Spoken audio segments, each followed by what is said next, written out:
Vamos lá, então. Vamos lá, gurizada. Vamos lá, vamos com a repercussão. Vou fazer meu comentário aqui. E depois a gente vai para o vestiário, vai ter a coletiva do Mano Menezes, vai ter a coletiva de algum jogador do Internacional, né? São as entrevistas da Conmebol. E eu quero aqui fazer minhas considerações iniciais sobre o empate do Inter com o Nacional em 2-2 no estádio Beira-Rio.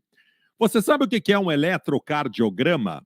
Eletrocardiograma é um exame de coração que, através de ondas elétricas, se desenha no papel os altos e baixos do batimento cardíaco para saber se o coração está saudável. Claro que precisa muito mais do que isso numa condição médica para ter certeza do coração saudável, mas o eletrocardiograma é o primeiro exame que se faz que aponta se o batimento está irregular.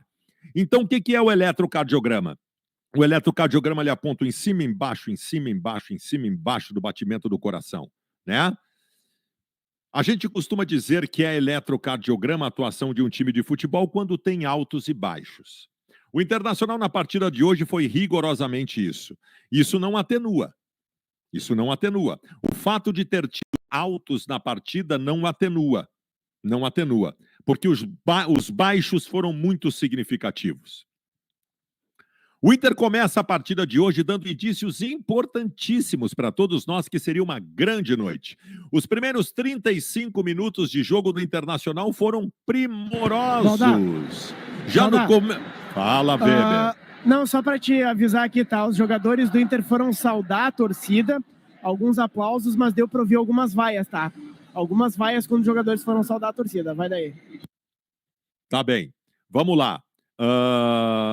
Então, tentando retomar aqui o raciocínio, para dizer o seguinte: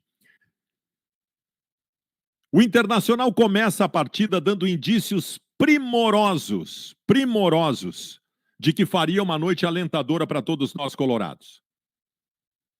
Porque o Inter implementa um volume de jogo intenso, o Inter começa a partida e acho que a escalação estava certa, com uma linha de 3 defensores, liberando jogadores dos lados, o Igor Gomes e o René, chegando com muita força, chegando com muita agressividade, com muito envolvimento, com produção, com volume.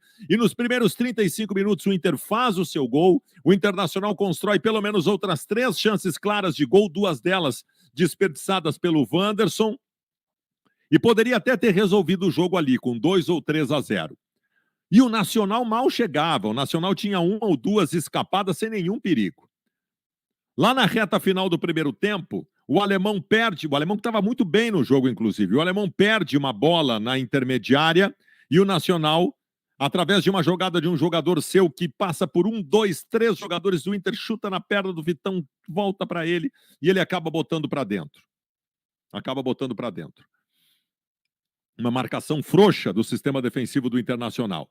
A partir dali, o Inter nunca mais foi o mesmo na partida.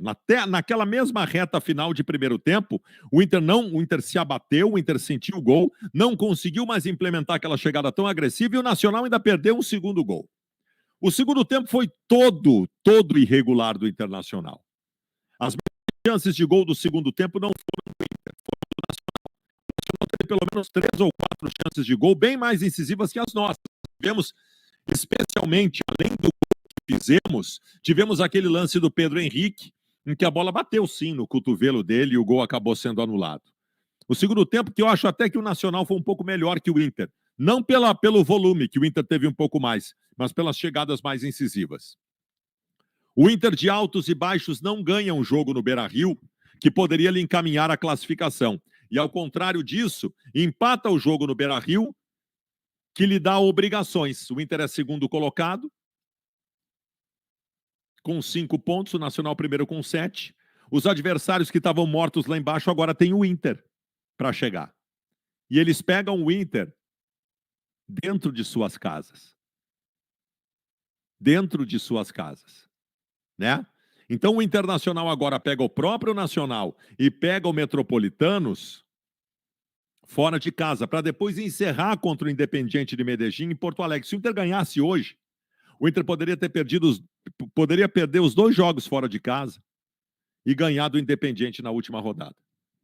Então, assim, gurizada, individualmente, eu tenho a dizer na partida de hoje que até aqueles que estavam muito bem no jogo, depois do gol, caíram bastante. Por exemplo, o alemão fazia uma grande partida, desapareceu do jogo.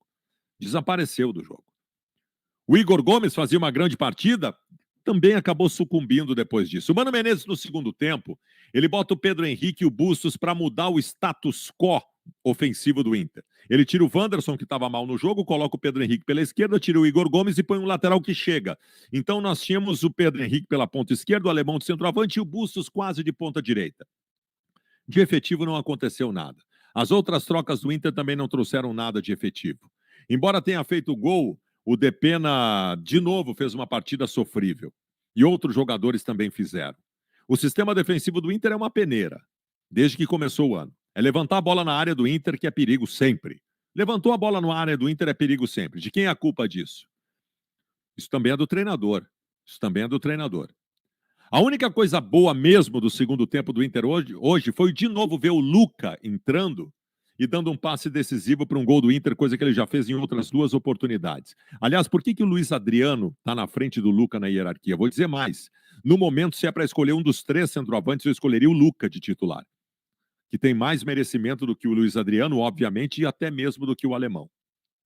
O empate foi ruim, mas pior ainda foi perceber que, mais uma vez, o Inter não conseguiu ter uma boa atuação. Porque não adianta eu fazer bons 35 minutos se eu não consigo manter isso. E outra, de novo, o Inter cansou no segundo tempo. O Inter cansou no segundo tempo. E o Inter tem 9 jogos em maio. Vai aguentar com esse preparo físico deficiente?